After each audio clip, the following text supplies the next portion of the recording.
Columbia University, Chris, the House Speaker was there today meeting with Jewish students. President Biden will be in that area tomorrow for campaign stuff.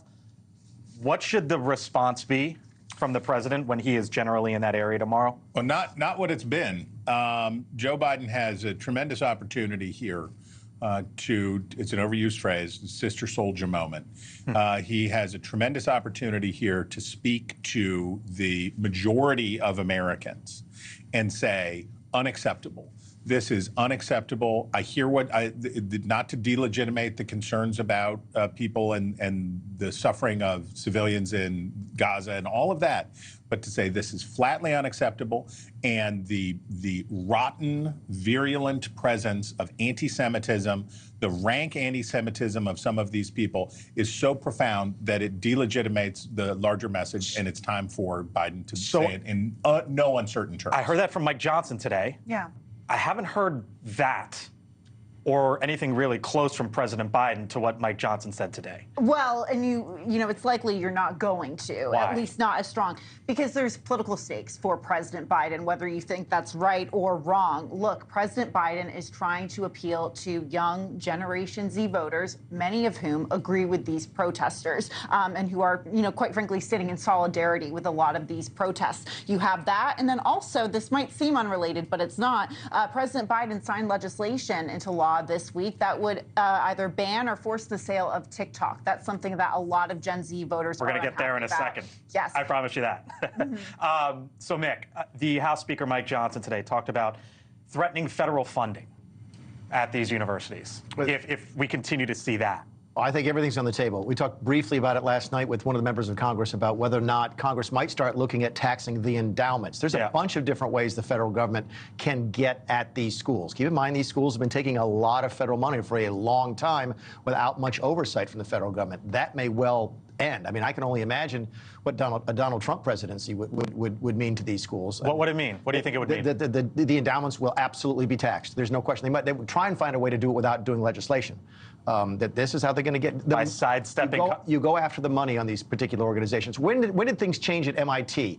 When donors stopped. When will things change at Columbia? When the federal funds get turned off or when taxes go up. That's how you impact these places.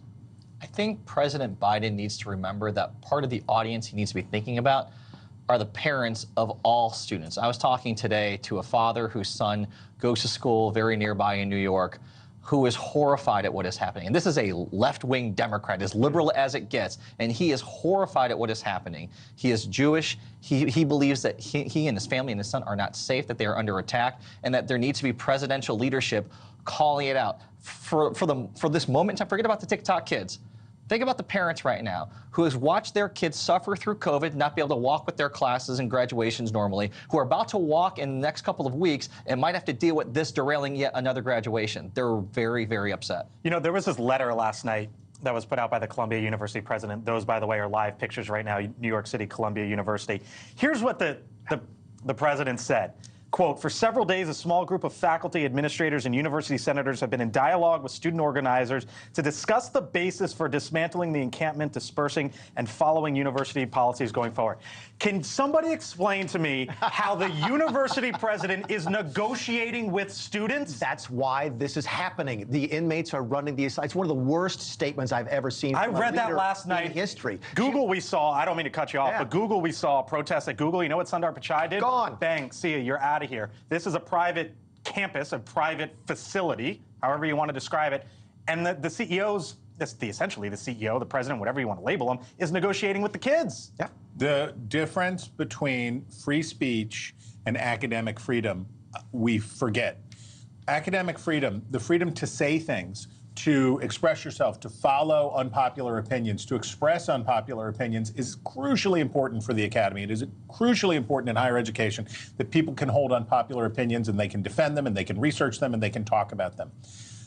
Free speech, these students have rights as Americans to free speech, but they do not have rights as Columbia University students to free speech, and they can be suspended, they can be expelled, they can be kicked off campus when they are interfering with their fellow students. And there's a madness to this that I can't fathom. Thank you for watching, and make sure you go to joinnn.com to find NewsNation on your television provider. And don't forget to click the red subscribe button below to get more of NewsNation's fact-driven, unbiased coverage.